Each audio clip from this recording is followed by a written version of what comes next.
C'est le premier chef d'État africain à fouler le sol ukrainien depuis le début du conflit. Président en exercice de la CEDEAO, Umaro Sissoko Embalo s'est entretenu avec ses homologues russes et ukrainiens Vladimir Poutine et Volodymyr Zelensky. Un déplacement lors duquel il a porté la volonté de médiation des États ouest-africains. L'Afrique aussi porte la paix et veut approcher ces deux pays frères pour qu'on puisse vraiment trouver un chemin pour la paix entre la Russie et l'Ukraine. Pas sûr cependant que le rameau de paix du président bissau-guinéen convainque de sitôt les deux pays en guerre depuis plus de 8 mois.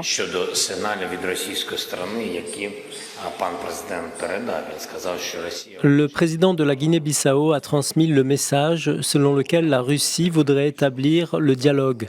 Mais pour établir le dialogue entre les États, il est nécessaire que l'un d'entre eux ne frappe pas l'infrastructure de l'autre.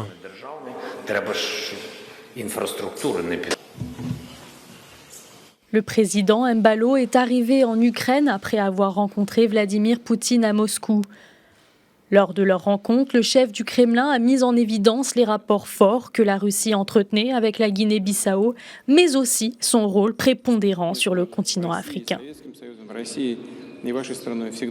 L'Union soviétique et la Russie ont toujours eu des relations amicales avec votre pays. C'est encore le cas aujourd'hui. Bien sûr, nous devons continuer à développer, à renforcer le marché, l'économie, mais aussi les liens humanitaires. Malgré tout, la situation évolue dans le bon sens, notamment dans le domaine de l'éducation.